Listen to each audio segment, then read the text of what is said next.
നമസ്കാരം. ഇന്നത്തെ പ്രധാന വാർത്തകളുടെ സമഗ്ര ചിത്രവുമായി ടോപ്പ് 18. ലൈഫ് മിഷൻ കേസും സ്വപ്നയും ശിവശങ്കറും വീണ്ടും വാർത്തകളിൽ നിറയുകയാണ്. മുഖ്യമന്ത്രിയിലും ഭരണകക്ഷിയിലും ഉന്നത സ്വാധീനമുള്ള ശക്തിയാണ് ശിവശങ്കർ എന്ന ഹൈക്കോടതി.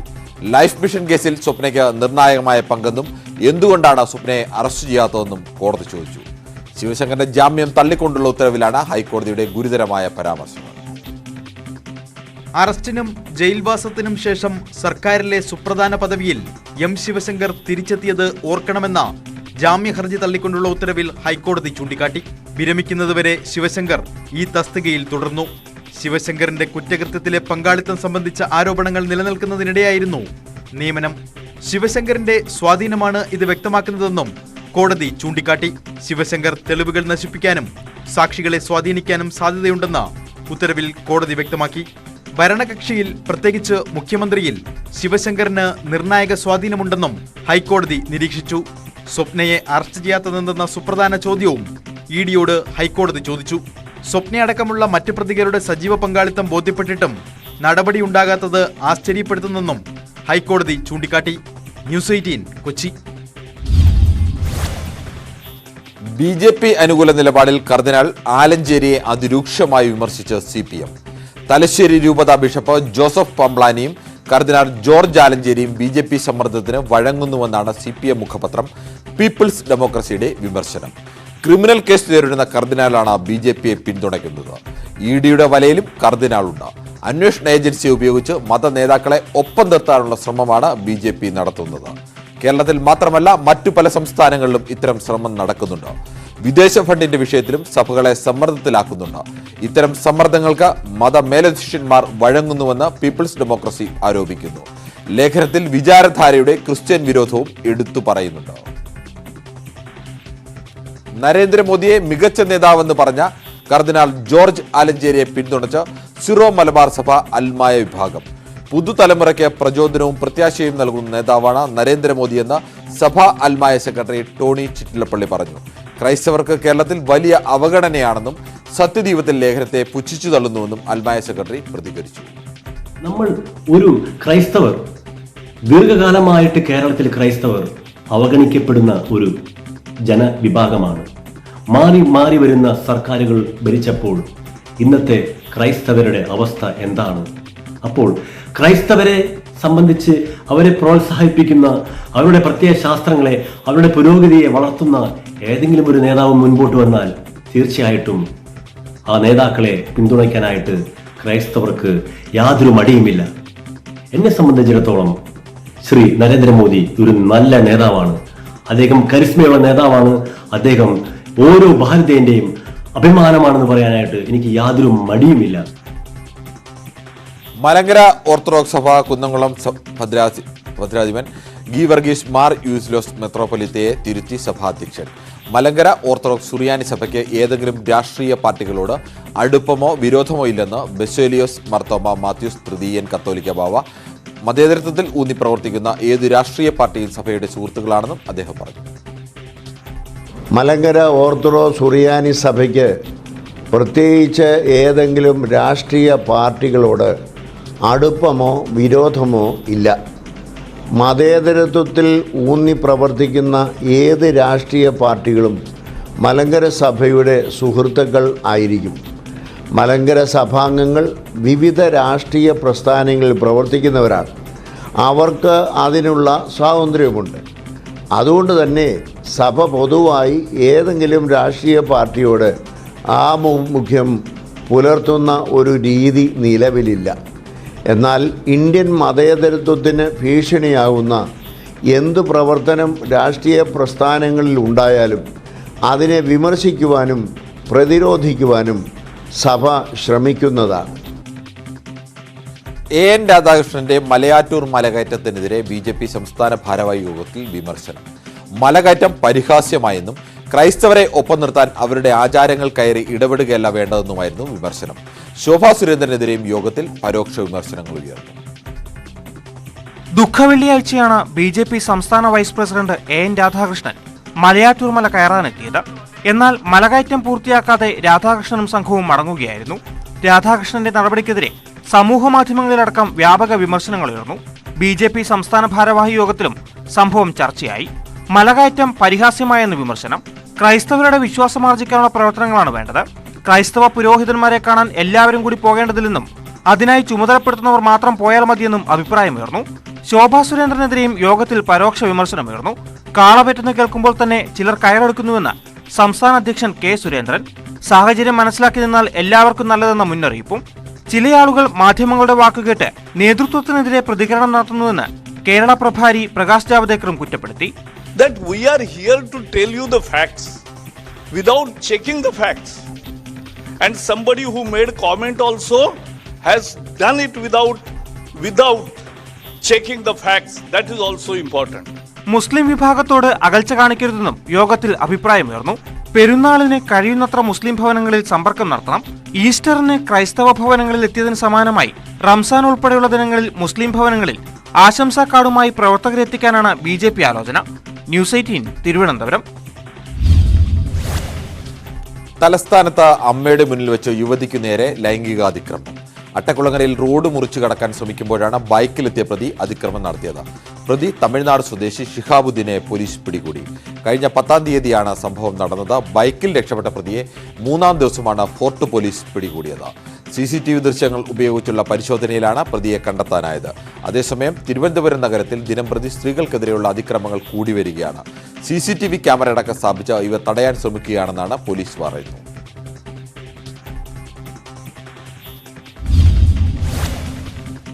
താമരശ്ശേരിയിൽ നിന്ന് അജ്ഞാത സംഘം തട്ടിക്കൊണ്ടുപോയ പ്രവാസി ഷാഫിയുടെ വീഡിയോ സന്ദേശം ന്യൂസ് 18 ലഭിച്ചു. തന്നെ തട്ടിക്കൊണ്ടുപോയത് മോഷ്ടിച്ച സ്വർണം തിരികെ കിട്ടാനാണെന്ന് ഷാഫി വീഡിയോയിൽ പറയുന്നു. താനും സഹോദരനും ചേർന്ന് സൗദി രാജകുടുംബത്തിന്റെ 325 കിലോ സ്വർണം മോഷ്ടിച്ചു കടത്തിയെന്നും ഷാഫി വെളിപ്പെടുത്തി. News 18 exclusive. സൗദി രാജകുടുംബത്തിന്റെ 325 കിലോ ഗോൾഡ് അവിടുന്ന് കൊണ്ടുവന്നതിന്റെ പേരിലാണ് ഞാനും ബ്രദറും അവിടുന്ന് കൊണ്ടുവന്നതിന്റെ പേരിലാണ് എന്നെ കിഡ്നാപ്പ് ചെയ്ത് ഇവിടെ കൊണ്ടുവന്നിരിക്കുന്നത്. അത് ഏകദേശം 80 കോടി രൂപയുടെ ടോട്ടൽ 80 കോടി രൂപയോളം ഉണ്ടായിരുന്നു. അതിന്റെ ബാക്കിയുള്ള വിവരങ്ങളും എല്ലാം കൂടെ ഇവരെടുത്ത് കൊടുത്തിട്ടുണ്ട്. ഡീറ്റെയിൽ ആയിട്ട് ഞാൻ കൊടുത്തിട്ടുണ്ട്. സൗദി രാജകുടുംബത്തിന്റെ 325 കിലോ സ്വർണം മോഷ്ടിച്ചു കടത്തിയതുമായി ബന്ധപ്പെട്ട തർക്കമാണ് തട്ടിക്കൊണ്ടുപോകലിന് പിന്നിലെന്നാണ് ഷാഫിയുടെ വെളിപ്പെടുത്തൽ. അജ്ഞാത സംഘത്തിന്റെ തടങ്കലിൽ വെച്ച് പകർത്തിയ ഷാഫിയുടെ വീഡിയോ സന്ദേശമാണ് ന്യൂസ് 18 ലഭിച്ചത്. പ്രൊഫഷണൽ കിഡ്നാപ്പേഴ്സ് എന്ന് പരിചയപ്പെടുത്തിയ സംഘമാണ് ഷാഫിയുടെ വീഡിയോ സന്ദേശം ഫോൺ വഴി കൈമാറിയത്. ഏകദേശം 80 കോടിയോളം രൂപ വിലമതിക്കുന്ന സ്വർണം സൗദിയിൽ നിന്നാണ് മോഷ്ടിച്ചു കടത്തിയത് ഷാഫി പറയുന്നു. ഇതിന്റെ വിഹിതം വേണമെന്നാണ് അജ്ഞാത സംഘത്തിന്റെ ആവശ്യം. തന്റെ മോചനം ആവശ്യപ്പെട്ട് പോലീസ് സ്റ്റേഷനിലേക്ക് മാർച്ച് നടത്തിയിട്ട് കാര്യമില്ലെന്നും ഷാഫി തുറന്നു പറയുന്നു. പോലീസ് സ്റ്റേഷനിലേക്ക് പ്രകടനമോ അതല്ലെങ്കിൽ ജാഥ നടത്തിയിട്ട് ഇതിൽ കാര്യമില്ല. ഇത് നമ്മൾ ചെയ്ത സംഗതിക്ക് ഇവര് പൈസ ഇവർക്ക് കൊടുത്താൽ മാത്രമേ ഇവർ കാര്യം സെറ്റാവുള്ളൂ. അതിന്റെ പേരിലാണ് ഇവിടെ കിഡ്നാപ്പ് ചെയ്ത് കൊണ്ടുവന്നിരിക്കുന്നത്. ഷാഫിയെ തട്ടിക്കൊണ്ടുപോയത് കൊട്ടേഷൻ സംഘമെന്നാണ് സൂചന. താമരശ്ശേരി പരപ്പൻപൊയിലിൽ കുറുന്തോട്ടിക്കണ്ടി ഷാഫി, ഭാര്യ സനിയ എന്നിവരെ കഴിഞ്ഞ വെള്ളിയാഴ്ച രാത്രി തോക്കുമായി എത്തിയ സംഘം വീട്ടിൽ നിന്നും തട്ടിക്കൊണ്ടുപോകുകയായിരുന്നു. സനിയയെ അല്പം അകലെ ഇറക്കിവിട്ട് ഷാഫിയുമായി സംഘം കടന്നു കളഞ്ഞു. 6 ദിവസമായി പോലീസ് കേസ് അന്വേഷിക്കുന്നുണ്ടെങ്കിലും ഷാഫി എവിടെയെന്ന് കണ്ടെത്താൻ കഴിഞ്ഞിട്ടില്ല. സ്വർണ്ണ കവർച്ചയുമായി ബന്ധമുണ്ടെന്ന വിവരം മാത്രമാണ് അന്വേഷണ സംഘത്തിന് ലഭിച്ചത്. കഴിഞ്ഞ ഒരാഴ്ചയായി ഷാഫിക്കും കൊട്ടേഷൻ സംഘത്തിനും വേണ്ടി പോലീസ് ഇരുട്ടിൽ തപ്പുമ്പോഴാണ് ന്യൂസ് 18 വീഡിയോ സന്ദേശം ഉൾപ്പെടെയുള്ള നിർണായക വിവരങ്ങൾ പുറത്തുവിട്ടിരിക്കുന്നത്. എന്നാൽ ആരാണ് ഷാഫിയെ തട്ടിക്കൊണ്ടുപോയത്? കൊട്ടേഷൻ നൽകിയതാര്? ഷാഫി ഇപ്പോൾ എവിടെ തുടങ്ങിയ കാര്യങ്ങളിൽ ഇപ്പോഴും വ്യക്തതയില്ല. കൂടുതൽ വിവരങ്ങൾ ഉടൻ ലഭിക്കുമെന്നാണ് പ്രതീക്ഷ. കൊച്ചിയിൽ നിന്നും ടോം കുര്യാക്കോസ്, ന്യൂസ് 18. മാധ്യമപ്രവർത്തകൻ KM ബഷീറിനെ വാഹനമിടിപ്പിച്ച് കൊലപ്പെടുത്തിയ കേസിൽ ശ്രീറാം വെങ്കിട്ടരാമന് തിരിച്ചടി. ശ്രീറാമിനെതിരെ നരഹത്യാ കുറ്റം നിലനിൽക്കുമെന്നാണ് ഹൈക്കോടതി ഉത്തരവ്. നരഹത്യാ കുറ്റം ഒഴിവാക്കിയ സെഷൻസ് കോടതി നടപടിക്കെതിരായ സംസ്ഥാന സർക്കാർ ഹൈക്കോടതിയെ സമീപിച്ചിരുന്നു. 2ാം പ്രതി വഫ ഫിറോസിനെ കേസിൽ നിന്നും ഒഴിവാക്കി. നരഹത്യാ കുറ്റം ഒഴിവാക്കിയതിനെതിരെ സർക്കാർ സമർപ്പിച്ച റിവിഷൻ ഹർജിയിലാണ് ജസ്റ്റിസ് ബെച്ചു കുര്യൻ തോമസിന്റെ ഉത്തരവ്. നരഹത്യാ കുറ്റം ഒഴിവാക്കിയ തിരുവനന്തപുരം സെഷൻസ് കോടതി ഉത്തരവ് ഹൈക്കോടതി ഭാഗികമായി റദ്ദാക്കി. പ്രഥമദൃഷ്ട്യാ വാഹനം അമിത വേഗതയിലായിരുന്നുവെന്ന് കോടതി നിരീക്ഷിച്ചു. വാഹനം ഓടിച്ചത് മദ്യപിച്ചതിന് ശേഷമാണെന്നും പ്രതി ശ്രീരാം വെങ്കിട്ടരാമൻ തെളിവ് നശിപ്പിക്കാൻ ശ്രമിച്ചുവെന്നും കോടതി വിധിയിൽ പരാമർശിച്ചു. അപകടത്തിന് ശേഷം ശ്രീരാമിന്റെ രക്തപരിശോധന നടത്തിയില്ലെങ്കിലും അപകടസ്ഥലത്തെത്തിയവരും ജനറൽ ആശുപത്രിയിലെ ഡോക്ടറും ശ്രീരാമിന് മദ്യത്തിന്റെ രൂക്ഷഗന്ധമുണ്ടെന്ന് മൊഴി നൽകിയിരുന്നു. ഇക്കാര്യം സെഷൻസ് കോടതി പരിഗണിച്ചില്ലെന്ന് ഹൈക്കോടതി വ്യക്തമാക്കി. രണ്ടാം പ്രതി വഫ ഫിറോസിനെ കേസിൽ നിന്നും ഒഴിവാക്കി. വഫയുടെ വിടുതൽ ഹർജി പരിഗണിച്ചാണ് നടപടി. ഇവർക്കെതിരെ പ്രേരണാകുറ്റമായിരുന്നു നേരത്തെ പോലീസ് ചുമത്തിയത്. വഫയുടെ പ്രേരണയെ തുടർന്നാണ് ശ്രീരാം അമിത വേഗത്തിൽ വാഹനമോടിച്ചതെന്ന വാദം നിലനിൽക്കില്ല. അതുകൊണ്ട് തന്നെ വിചാരണ ഘട്ടത്തിലേക്ക് പോകേണ്ടതില്ലെന്നും കോടതി വിധിച്ചു. ശ്രീരാമിനെതിരായ പൊതുമുതൽ നശിപ്പിച്ചു എന്ന കുറ്റവും ഒഴിവാക്കിയിട്ടുണ്ട്. ന്യൂസ് 18 കൊച്ചി. എലത്തൂർ ട്രെയിൻ തീവെപ്പ് കേസ് ഉടൻ NIA കൈമാറിയേക്കും. ഇതു സംബന്ധിച്ച ചർച്ചകൾ ആഭ്യന്തര വകുപ്പിൽ സജീവമായി നടക്കുകയാണ്. പ്രത്യേക അന്വേഷണ സംഘത്തിന്റെ പ്രാഥമിക അന്വേഷണ റിപ്പോർട്ടും തെളിവെടുപ്പിനിടെ ലഭിച്ച വിവരങ്ങളും ദേശീയ അന്വേഷണ ഏജൻസിക്ക് കൈമാറിയേക്കും. അതേസമയം എലത്തൂരിലും ഷൊർണൂരിലും പ്രതിയെ തെളിവെടുപ്പിനെത്തിക്കുന്ന വിഷയത്തിൽ അനിശ്ചിതത്വം തുടരുകയാണ്. 7 ദിവസം ഷാരൂഖ് സൈഫിയെ വിശദമായി ചോദ്യം ചെയ്തിട്ടും അന്വേഷണത്തിന് സഹായകരമാകുന്ന വിവരങ്ങളൊന്നും ലഭ്യമാകാത്ത പശ്ചാത്തലത്തിലാണ് പ്രത്യേക അന്വേഷണ സംഘം കേസ് കേന്ദ്ര ഏജൻസിക്ക് കൈമാറുന്നതിനുള്ള നീക്കം ആരംഭിച്ചത്. അന്വേഷണ സംഘത്തലവനായ ADGP MR അജിത് കുമാർ നിലവിലെ അന്വേഷണത്തിലെ കണ്ടെത്തലുകൾ ആഭ്യന്തര വകുപ്പിന് കൈമാറി. ഇതിന് പിന്നാലെയാണ് തീവെപ്പ് കേസ് ഉടൻ ദേശീയ അന്വേഷണ ഏജൻസിക്ക് കൈമാറുന്നതിനുള്ള നടപടികൾ ഊർജിതമാക്കിയത്. അന്വേഷണ സംഘത്തിൽ ഉൾപ്പെട്ട ഉത്തരമേഖല IG Neeraj Kumar Gupta, Kozhikode city police commissioner Rajpal Meena തുടങ്ങിയവർ AR ക്യാമ്പിലെത്തി പ്രതിയെ 7ാം ദിവസവും വിശദമായി ചോദ്യം ചെയ്തു. എന്നാൽ അന്വേഷണ സംഘത്തെ കുഴയ്ക്കുന്ന ഉത്തരങ്ങളാണ് ഷാരൂഖ് നൽകുന്നത്.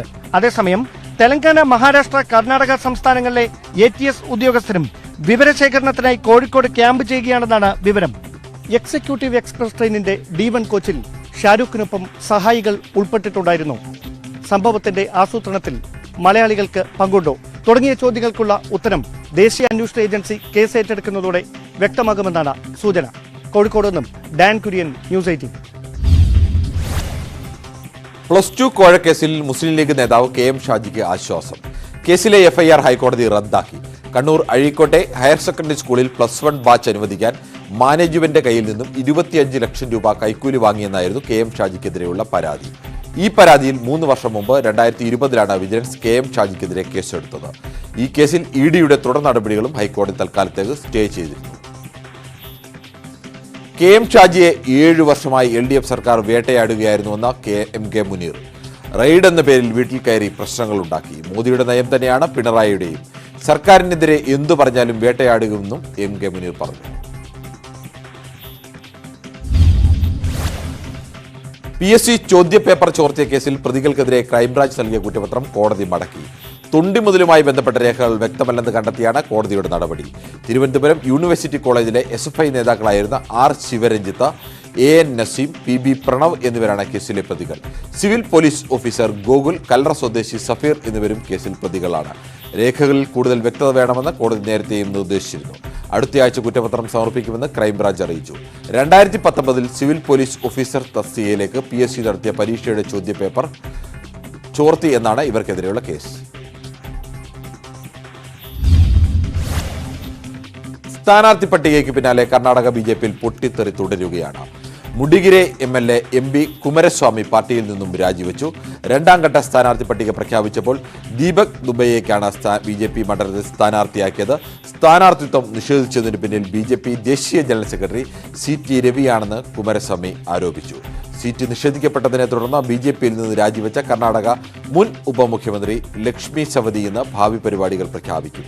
സവതി കോൺഗ്രസിൽ ചേർന്നേക്കുമെന്നാണ് സൂചന.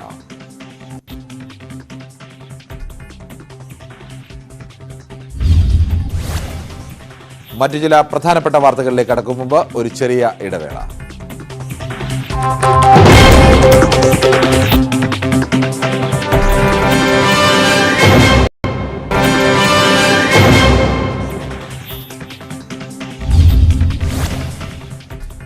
മലങ്കര ഓർത്തഡോക്സ് സഭ കുന്നംകുളം ഭദ്രാസഹാദേവൻ ഡോക്ടർ ഗീവർഗീസ് മാർ യൂരിലോസിനെ വിമർശനത്തിന് പരോക്ഷ മറുപടിയുമായി ആരോഗ്യമന്ത്രി വീണ ജോർജ്. വ്യക്തികൾക്ക് എന്ത് അഭിപ്രായവും പറയാം, അത് സഭയുടെ നിലപാടായി കരുതുന്നില്ലെന്നും മന്ത്രി പറഞ്ഞു. സഭയിൽ എല്ലാവർക്കും എല്ലാ അഭിപ്രായവും പറയാം, അത് സഭയുടെ നിലപാടാകണം എന്നില്ല എന്ന് പറഞ്ഞതിന് മലങ്കര ഓർത്തഡോക്സ് സഭയുടെ അധ്യക്ഷൻ പറഞ്ഞതായിട്ടാണ് ഞാൻ മാധ്യമങ്ങളിൽ കണ്ടത്. അതായത് വ്യക്തികൾക്ക് എന്തഭിപ്രായം പറയാം. ഇപ്പൊ ഉദാഹരണത്തിന് ഇപ്പൊ അങ്ങ് ഒരു അഭിപ്രായം പറയും, ആ അഭിപ്രായം അങ്ങ് ജോലി ചെയ്യുന്ന സ്ഥാപനത്തിന്റെ അഭിപ്രായം ആകണമെന്നില്ലല്ലോ. അപ്പൊ വ്യക്തികൾക്ക് അഭിപ്രായം പറയാനുള്ള സ്വാതന്ത്ര്യമുണ്ട്. അത് സ്വാതന്ത്ര്യം ഉണ്ടാകണം. പിന്നെ എന്ത് ജനാധിപത്യം? സ്വാതന്ത്ര്യം ഉണ്ടാകണം. ആ സ്വാതന്ത്ര്യം അതൊരു ചർച്ചിന്റെ അഭിപ്രായമോ ആണെന്ന് ഉത്തരവാദിത്തപ്പെട്ടവരാ പറയേണ്ടത്. അതൊരു വ്യക്തി പറഞ്ഞ കാര്യമല്ലേ. അത് അങ്ങനെ അല്ലെന്ന് അങ്ങനെ മറ്റൊരു വിഷയത്തിലാണ് ബാബ പറഞ്ഞതായിട്ട് ഞാൻ കണ്ടത്, സഭയുടെ അധ്യക്ഷൻ പറഞ്ഞതായിട്ട് ഞാൻ കണ്ടത്. അതായത് വ്യക്തികൾക്ക് എന്തും പറയാം, അത് സഭയുടെ അഭിപ്രായമാകണം എന്നില്ലല്ലോ. ഒരു പോസ്റ്ററിന്റെ പേരിൽ ഒരാളുടെ വീട്ടിൽ 70 പോലീസുകാർ എത്തുന്നത് മനുഷ്യാവകാശ ലംഘനമാണെന്ന് ഡോക്ടർ ഗീവർഗീസ് മാർ യൂലിയോസ് കഴിഞ്ഞ ദിവസം അഭിപ്രായപ്പെട്ടു. സ്പീക്കറുടെ ഓഫീസിനു മുന്നിലെ സംഘർഷത്തിൽ ന്യൂസ് 18 ഉൾപ്പെടെയുള്ള മാധ്യമങ്ങൾക്ക് നോട്ടീസ്. നിരോധിത മേഖലയിൽ അനുവാദമില്ലാതെ ദൃശ്യങ്ങൾ എടുത്തു എന്നാരോപിച്ചാണ് നോട്ടീസ്. നേരത്തെ 7 MLA-മാരുടെ സ്റ്റാഫിനും നോട്ടീസ് നൽകിയിരുന്നു. എന്നാൽ ദൃശ്യങ്ങളെടുത്ത ഭരണപക്ഷ MLA-മാരുടെ സ്റ്റാഫിന് നോട്ടീസ് നൽകിയിട്ടില്ല.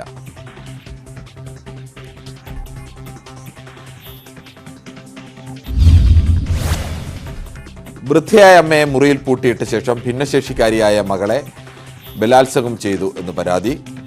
41 വയസ്സുകാരിയാണ് ഇങ്ങനെ ബലാത്സംഗം ചെയ്തത്. തൊടുപുഴയ്ക്കകത്താണ് ഈ പീഡനമുണ്ടായത്. സംഭവത്തിൽ കുന്നംകുളം സ്വദേശി മനുവിനെ പോലീസ് അറസ്റ്റ് ചെയ്തു.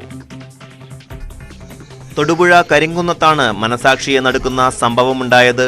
വീട്ടിലെ അറ്റകുറ്റപ്പണിക്കായി എത്തിയതായിരുന്നു പ്രതി മനു. നിരവധി തവണ ഭിന്നശേഷിക്കാരിയായ മകളെ മനു പീഡനത്തിനിരയാക്കിയെന്നാണ് കരിങ്കുന്നം സ്വദേശിനി 76-കാരി അമ്മയുടെ പരാതി. ഇയാൾ വീട്ടിലെത്തിയപ്പോൾ വൃദ്ധയായ അമ്മയും മകളും മാത്രമാണ് വീട്ടിലുണ്ടായിരുന്നത്. തുടർന്ന് അമ്മയെ അടുത്ത മുറിയിൽ പൂട്ടിയിട്ട ശേഷം മകളെ പീഡനത്തിന് ഇരയാക്കുകയായിരുന്നു. അവശനിലയിലായ മകളെ അമ്മ തന്നെയാണ് തൊടുപുഴയിലുള്ള ആശുപത്രിയിലെത്തിച്ചത്. വീടിന്റെ അയൽപക്കത്ത് മറ്റ് വീടുകൾ ഇല്ലാതിരുന്നതിനാൽ സംഭവം മറ്റാരും അറിഞ്ഞിരുന്നില്ല. സഞ്ചരിക്കാൻ പറ്റാത്ത അവസ്ഥയിലാണ് 76 വയസ്സുള്ള ഈ അമ്മ, അതുപോലെ 46 വയസ്സായിട്ടുള്ള ഈ സ്ത്രീയും ഈ മെൻ്റലി റിട്ടാർഡാണ്. സ്വന്തമായി ചിന്തിക്കാനോ അല്ലെങ്കിൽ ഡെയിലി റൂട്ടീൻസ് ഒന്നും ചെയ്യാത്ത ഒരു പ്രകൃതത്തിലാണ് മോള്. അങ്ങനെ ഇവരുടെ അവസ്ഥ കണ്ടിട്ട് അത് മുതലെടുത്തുകൊണ്ടാണ് ഈ പ്രതി ഈ രീതിയിൽ ഉള്ള കുറ്റകൃത്യം ചെയ്തത്. മജിസ്ട്രേറ്റിന് മുന്നിലും അമ്മയും മകളും മൊഴി നൽകി. ബലാത്സംഗം, ഭവനഭേദനം, ഭീഷണിപ്പെടുത്തൽ എന്നീ വകുപ്പുകൾ ചുമത്തിയാണ് പ്രതി മനുവിനെതിരെ പോലീസ് കേസെടുത്തിരിക്കുന്നത്. പ്രതിയെ കോടതിയിൽ ഹാജരാക്കി റിമാൻഡ് ചെയ്തു. ന്യൂസ് 18 തൊടുപുഴ. സ്വകാര്യ പങ്കാളിത്തത്തോടെ സംസ്ഥാനത്ത് വഴിയോര വിശ്രമ കേന്ദ്രങ്ങൾ പണിയുന്നതിൽ അഴിമതി ആരോപണം ആവർത്തിച്ച് രമേശ് ചെന്നിത്തല. പദ്ധതിയുടെ മറവിൽ വൻകിട ഭൂമി കച്ചവടമാണ് ലക്ഷ്യമിടുന്നത്. ചുമതല നൽകിയ ഓഖിൽ കമ്പനി രൂപീകരണത്തിലും MD നിയമനത്തിലും ദുരൂഹതയുണ്ട്. സ്ഥലത്തിന്റെ മതിപ്പ് വില മന്ത്രിസഭ ഇടപെട്ട് കുറച്ചതിലും അഴിമതിയുണ്ടെന്ന് ചെന്നിത്തല ആരോപിച്ചു. ചേർത്തല, മഞ്ചേശ്വരം എന്നിവിടങ്ങളിലാണ് വഴിയോര വിശ്രമ കേന്ദ്രങ്ങൾ സ്ഥാപിക്കാൻ സർക്കാർ ഉത്തരവിറക്കിയത്. ഇതിൽ അഴിമതിയുണ്ടെന്നാരോപിച്ച് രമേശ് ചെന്നിത്തല നേരത്തെ മുഖ്യമന്ത്രിക്ക് തുറന്ന കത്ത് അയച്ചിരുന്നുവെങ്കിലും മുഖ്യമന്ത്രി മറുപടി നൽകിയിരുന്നില്ല. വിഷയത്തിൽ വീണ്ടും ആരോപണങ്ങളുമായി രംഗത്ത് വന്നിരിക്കുകയാണ് രമേശ് ചെന്നിത്തല. വഴിയോര വിശ്രമ കേന്ദ്രം നിർമ്മിക്കുന്നതിനായി ചുമതലപ്പെടുത്തിയ ഓഖിൽ കമ്പനിയിൽ 100% സർക്കാർ പങ്കാളിത്തം ഉണ്ടെന്ന മുഖ്യമന്ത്രിയുടെ വാദം വസ്തുതാവിരുദ്ധമാണ്. മാനദണ്ഡം ലംഘിച്ച് കമ്പനിയുടെ MD-യായി ഡോക്ടർ ബാജി ജോർജിനെ നിയമിച്ചതും അഴിമതിയാണ്. പാട്ടത്തിന് നൽകുന്ന ഭൂമി പണയപ്പെടുത്തി ലോണെടുക്കാമെന്ന വ്യവസ്ഥയുടെ മറവിൽ ഭൂമി കച്ചവടമാണെന്നും രമേശ് ചെന്നിത്തല ആരോപിച്ചു. വഴിയോര വിശ്രമ കേന്ദ്രങ്ങളുടെ മറവിൽ സംസ്ഥാന സർക്കാരിന്റെ ഭൂമികൾ തട്ടിയെടുക്കാനുള്ള ഒരു വലിയ പദ്ധതിയാണ് കേരളത്തിൽ നടന്നുകൊണ്ടിരിക്കുന്നത്. അദ്ദേഹം തന്നെ തുറന്ന് സമ്മതിക്കുന്നതാണ് ശ്രീ പിണറായി വിജയൻ എനിക്ക് നൽകിയ തുറന്ന കത്തിൽ നൽകിയ മറുപടിയിലൂടെ അംഗീകരിക്കുന്നത്. ഓഖിൽ കമ്പനിക്ക് കീഴിൽ ഉപകമ്പനി രൂപീകരിച്ചിട്ടുണ്ട്. പക്ഷേ ഈ കമ്പനിയിൽ 70%-ലധികം ഓഹരിയും പ്രവാസി വ്യവസായികൾക്കാണ്. ഇത് അനുവദിക്കരുതെന്ന് വിവിധ വകുപ്പുകൾ രൂപീകരണ സമയത്ത് തന്നെ എതിർപ്പറിയിച്ചു. സർക്കാർ ഭൂമി കൈമാറ്റം റവന്യൂ വകുപ്പ് അറിയാതെ നടത്താൻ പാടില്ല എന്ന ഉത്തരവ് നിലനിൽക്കെയാണ് പൊതുമരാമത്ത് വകുപ്പിന്റെ നടപടി. ന്യൂസ് 18 തിരുവനന്തപുരം. പ്രധാനപ്പെട്ട ഒരു വാർത്തയിലേക്ക്. കേരളത്തിന് വന്ദേ ഭാരത് ട്രെയിൻ 25-ന് പ്രധാനമന്ത്രി നരേന്ദ്രമോദി തിരുവനന്തപുരത്ത് ഉദ്ഘാടനം ചെയ്യും. സദേൺ റെയിൽവേ തയ്യാറെടുപ്പുകൾ തുടങ്ങിക്കഴിഞ്ഞു. തിരുവനന്തപുരം കണ്ണൂർ റൂട്ടിലാണ് സർവീസ് നടത്തുന്നത്. കൂടുതൽ വിവരങ്ങളുമായി ഞങ്ങളുടെ റിപ്പോർട്ടർ വി അരുണാണ് ചേരുന്നത്. എന്തായാലും അരുൺ, കേരളത്തിന് അഭിമാനിക്കാവുന്ന അല്ലെങ്കിൽ സന്തോഷം നൽകുന്ന ഒരു വാർത്തയാണ്. എന്താണ് കൂടുതൽ വിശദാംശങ്ങൾ?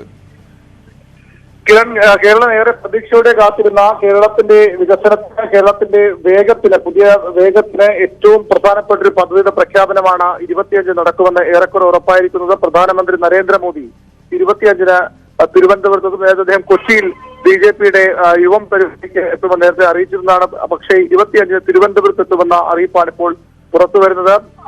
തിരുവനന്തപുരം തമ്പാനൂർ റെയിൽവേ സ്റ്റേഷൻ അദ്ദേഹം ഈ പദ്ധതിയുടെ ഉദ്ഘാടനം നിർവഹിക്കും. വന്ദേഭാരത് ട്രെയിൻ തിരുവനന്തപുരം മുതൽ കണ്ണൂർ വരെയാണ് വന്ദേഭാരത് ട്രെയിൻ ഇപ്പോൾ ആലോചനയിലുള്ളത്. പരമാവധി 110 കിലോമീറ്റർ വരെ വേഗത്തിൽ സഞ്ചരിക്കുന്ന 6 സ്റ്റോപ്പുകൾ, തിരുവനന്തപുരത്തിനും കണ്ണൂരിനും ഇടയ്ക്ക് 6 സ്റ്റോപ്പുകൾ മാത്രമാണ് ഇപ്പോൾ വന്ദേഭാരത് ട്രെയിൻ ഉണ്ടാകുമെന്ന വിവരം ലഭിക്കുന്നത്. അത്തരത്തിൽ വളരെ വേഗത്തിൽ കണ്ണൂർ എത്താൻ കഴിയുന്ന വന്ദേഭാരത് ട്രെയിനിന്റെ ഉദ്ഘാടനം 25-ന് തിരുവനന്തപുരത്ത് പ്രധാനമന്ത്രി നരേന്ദ്രമോദി നിർവഹിക്കുമെന്ന വിവരമാണ്, സുപ്രധാന വിവരമാണ് ഇപ്പോൾ ലഭിക്കുന്നത്. ഇതുൾപ്പെടെ 5-6 പദ്ധതികളുടെ ഉദ്ഘാടനം അന്ന് അദ്ദേഹം തിരുവനന്തപുരത്ത് നിർവഹിക്കും.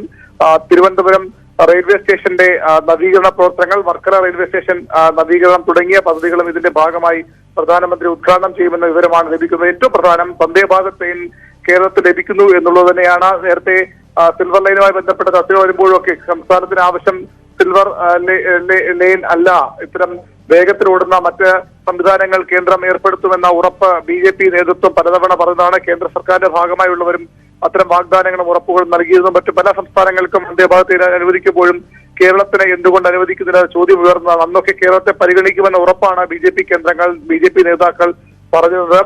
ഇപ്പോൾ ലഭിക്കുന്ന വിവരങ്ങൾ അനുസരിച്ച് അത് യാഥാർത്ഥ്യമാകാൻ പോകുന്നു. 25-ന് പ്രധാനമന്ത്രി നരേന്ദ്രമോദി കേരളത്തിലെത്തുമ്പോൾ തിരുവനന്തപുരത്ത് അദ്ദേഹം വന്ദേഭാരത് ട്രെയിനിന്റെ ഉദ്ഘാടനം കൂടി നിർവഹിക്കും. സദേൺ റെയിൽവേയിൽ നിന്ന് ദക്ഷിണ റെയിൽവേയിൽ നിന്ന് ലഭിക്കുന്ന ഏറ്റവും വിശ്വസനീയമായ വിവരമനുസരിച്ചാണ് ഈ വാർത്ത ഇപ്പോൾ നമ്മൾ റിപ്പോർട്ട് ചെയ്യുന്നത്. സദേൺ റെയിൽവേ ഇതിന്റെ ഒരുക്കങ്ങൾ പൂർത്തിയാക്കാനുള്ള എല്ലാ നിർദ്ദേശങ്ങളും നൽകിക്കഴിഞ്ഞു റെയിൽവേ മന്ത്രാലയം. അതനുസരിച്ച് ഇതിനകം തന്നെ പ്രധാനമന്ത്രിയുടെ സന്ദർശനത്തിന് വേണ്ടിയുള്ള ക്രമീകരണങ്ങൾ സദേൺ റെയിൽവേ ആസ്ഥാനത്ത് പുരോഗമിക്കുകയാണ്. ശരി, എന്തായാലും കേരളത്തെ സംബന്ധിച്ച്, മലയാളികളെ സംബന്ധിച്ച് അഭിമാനിക്കാവുന്ന, സന്തോഷം നൽകുന്ന ഒരു വാർത്ത തന്നെയാണ്. മലയാളിയുടെ യാത്രാ വേഗതയെ വർദ്ധിപ്പിക്കുന്ന ഒരു വാർത്തയാണ്. വന്ദേ ഭാരത് ട്രെയിൻ സർവീസ് കേരളത്തിൽ നിന്ന് ആരംഭിക്കുന്നു. തിരുവനന്തപുരത്ത് നിന്ന് കണ്ണൂരേക്കാണ് ട്രെയിൻ സർവീസ്. 6 സ്റ്റോപ്പുകൾ മാത്രമാണ്. 110 കിലോമീറ്റർ വരെ വേഗത്തിൽ സഞ്ചരിക്കുന്ന ട്രെയിനാണ്. മറ്റു പല സംസ്ഥാനങ്ങൾക്കും വന്ദേ ഭാരത് ട്രെയിൻ അനുവദിക്കുമ്പോഴും കേരളത്തിന് ഇതുവരെയും അങ്ങനെ ഒരു ട്രെയിൻ അനുവദിച്ചിരുന്നില്ല. പക്ഷേ ആവശ്യം ഇപ്പോൾ അംഗീകരിക്കപ്പെട്ടിരിക്കുന്നു. 25-ന് പ്രധാനമന്ത്രി നരേന്ദ്രമോദിയാണ് ഈ ട്രെയിൻ ഉദ്ഘാടനം ചെയ്യുന്നത്. എന്തായാലും ഈ വാർത്ത ആദ്യം ബ്രേക്ക് ചെയ്തത് ഞങ്ങളുടെ റിപ്പോർട്ടർ വി അരുണാണ്. ടോപ്പ് 18 പൂർണ്ണമാകുന്നു.